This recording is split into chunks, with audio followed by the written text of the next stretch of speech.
शिवमहापुराण विद्येश्वर संहिता अध्याय क्रमांक 9. भगवान शंकरांचे निर्गुण आणि सगुण रूप लिंगपूजनाचे महत्व. श्री गणेशाय नमः. नंदिकेश्वर पुढे म्हणाले, सनतकुमार, अशा प्रकारे ब्रह्मदेव, विष्णू आणि केतकी पुष्प यांच्यावर अनुग्रह करून भगवान शंकर आपल्या गणपरिवारासह स्वस्थानी परतले. ब्रह्मदेव आणि विष्णू या दोघांनी त्यांना वंदन केले. ते हात जोडून त्यांच्या उजवीकडे आणि डावीकडे उभे राहिले. मग ते म्हणाले, हे शंभूनाथा, आम्हाला तुझे पूजन करण्याची इच्छा आहे. त्यासाठी तुम्ही अनुमती द्यावी अशी प्रार्थना आहे. शंकरांनी संमती देताच त्यांना आनंद झाला. त्यांनी पूजनीय महादेवांना सन्मानपूर्वक श्रेष्ठ आसनावर बसवले. सर्वोत्तम पवित्र पुरुष वस्तू अर्पण करून त्यांचे पूजन केले. कंसात टीप आहे, प्रदीर्घ काळ स्थिर राहणाऱ्या वस्तूंना पुरुष वस्तू म्हणतात. अल्पकाळ टिकणाऱ्या अर्थात क्षणभंगूर वस्तूंना प्राकृत वस्तू म्हणतात. त्यांनी भगवानांना हार, नुपूर, केयूर, वाकी, सलकडे, मुकुट, रत्नजडित कुंडले, यज्ञोपवीत, उत्तरीय वस्त्र, रेशमी वस्त्र, दिव्य पुष्पमाला, सुगंधी पुष्पे, मुद्रिका, कर्पूरवासित तांबूल, चंदन, अगरू, अगदी सुगंधी द्रव्यांची उटी, धूप, दीप, नैवेद्य, श्वेतछत्र, चामरे, ध्वज असे अनेकानेक वैभवशाली आणि दिव्य उपचार अर्पण केले. या त्यांच्या पूजनरूपी सेवेने पशुपती अतिशय प्रसन्न झाले. ते म्हणाले, विधी, श्रीहरी, तुम्ही माझेच पुत्र आहात. आज तुम्ही दोघांनी भक्तिभावाने माझे पूजन केले, त्यामुळे मी अतिशय संतुष्ट झालो आहे. याच कारणास्तव आजची तिथी परमपवित्र आणि महान मानली जाईल. ही तिथी शिवरात्री या नावाने प्रसिद्ध होईल. ही मला अतिशय प्रिय असेल. या दिवशी जो मनुष्य निराहार राहील, ब्रह्मचर्यादी नियमांचे पालन करून माझ्या लिंगाची किंवा मूर्तीची यथाशक्ती मनोभावे पूजा करेल, तो भक्त मला अतिशय प्रिय होईल. मत्कृपेने त्याच्या हातून उत्तमोत्तम कार्य होतील. त्याला इतरांचे पालन, पोषण, संरक्षण करण्याचे सामर्थ्य प्राप्त होईल. पौर्णिमेच्या दिवशी सागराला मोठी भरती यावी, त्याप्रमाणे शिवरात्रीला माझी उपासना केल्याने माझ्या विश्वकल्याणरूपी धर्माचे सामर्थ्य वाढेल. माझ्या मूर्तीची किंवा लिंगाची प्राणप्रतिष्ठा करण्यासाठी हीच तिथी विशेषत्वाने योग्य मानली जाईल. ज्या दिवशी मी ज्योतिर्मय स्तंभ रूपाने प्रकट झालो होतो, ती मार्गशीर्षातील आद्रा नक्षत्रयुक्त पौर्णिमा किंवा प्रतिपदा होती. म्हणून जो मनुष्य मार्गशीर्ष मासात आद्रा नक्षत्रयुक्त तिथींना माझ्या लिंगाचे, मूर्तीचे किंवा पार्वतीसह माझे दर्शन घेईल, तो मला कार्तिकेयापेक्षा अधिक प्रिय होईल. या शुभदिनी माझे दर्शन घेतल्याने त्याला माझ्या त्या दिवसाच्या उपासनेचे संपूर्ण पुण्यफल प्राप्त होईल. या पर्वकाळी माझे पूजन केल्याने अगणित पुण्य लाभेल.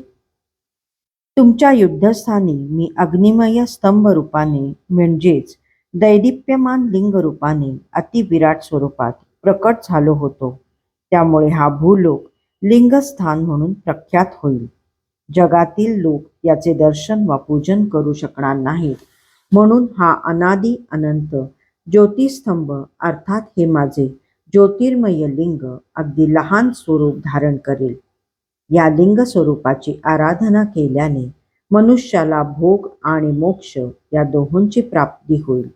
या लिंगाचे दर्शन घेतल्याने, त्याचे ध्यान केल्याने, त्याला स्पर्श केल्याने मनुष्याची जन्म मृत्यूरूप चक्रातून कायमची सुटका होईल. मी अग्निमय पर्वत रूपाने जेथे प्रकट झालो ते स्थान अरुणाचल या नावाने प्रख्यात होईल. तेथे अनेक प्रकारची श्रेष्ठ तीर्थे प्रकट होतील. तेथे राहणाऱ्या आणि मरण पावणाऱ्या जीवांना मोक्ष प्राप्त होईल. माझी 2 रूपे आहेत, निराकार आणि साकार. मी परब्रह्म परमात्मा आहे, एकमेव आहे. अन्य कोणत्याही देवतेला माझ्यासारखी 2 रूपे नाहीत. मी प्रथमतः अग्निमय स्तंभ रूपाने प्रकट झालो, मग मी सगुण साकार रूपाने प्रकट झालो. ब्रह्मभाव हे माझे निराकार स्वरूप आहे. महेश्वर भाव हे माझे सगुण साकार स्वरूप आहे. ही माझी दोन्ही सिद्ध रूपे आहेत. जीवांवर कृपा करणे, त्यांच्यावर उपकार करणे हे माझे कार्य आहे. मी सर्वात विस्तृत आहे. मी सर्वात पुरातन आहे. मी या विश्वाला अंतर्बाह्य व्यापून आहे. मी सर्वत्र स्थित आणि व्यापक असल्याने सर्वांचा आत्मा आहे. मी जगाची वृद्धी करणारा असल्याने ब्रह्म या नावाने संबोधला जातो. विश्वामध्ये सर्गापासून अनुग्रहापर्यंत जी 5 महत् कार्ये आहेत ती मीच करतो. ही कार्ये माझ्याशिवाय अन्य कोणीही करू शकत नाही, कारण मीच सर्वांचा ईश्वर आहे. मीच सर्वांचा स्वामी आहे. माझ्या ब्रह्मस्वरूपाचा बोध करण्यासाठी मी लिंग रूपाने प्रकट झालो. मग माझ्या अज्ञात ईश्वरत्वाचा तुम्हाला साक्षात्कार करावा म्हणून सगुण साकार रूपाने प्रकट झालो. हे माझे साकार स्वरूप माझ्यातील ईशत्वाचा आणि निराकार स्वरूप माझ्या ब्रह्मस्वरूपाचा बोध करते. लिंग हे माझे स्वरूप आहे, माझे प्रतीक रूप आहे. हे उपासकाला माझी समीपता मिळवून देणारे आहे. लिंग आणि लिंगी यात भेद नाही, म्हणून ज्ञानीजनांनीही लिंगपूजन करावे असे माझे सांगणे आहे. जो माझ्या लिंगाची स्थापना करून त्याची नित्य दृढ भावाने आराधना करतो तो उपासक मत्स्य स्वरूप होतो. एकापेक्षा अधिक शिवलिंगांची स्थापन करणाऱ्याला सायुज्य मुक्ती मिळते. जो माझ्या लिंगाची आराधना करतो त्याला माझ्या अनेक रूपातील एकत्वाची अनुभूती येते. तो परमानंद स्वरूप सौख्य भोगतो. जिवंतपणीच भवपाशातून मुक्त होतो. त्याला मरणोत्तर शिवलोक प्राप्त होतो. प्रमुखतः शिवलिंगाची स्थापना करावी.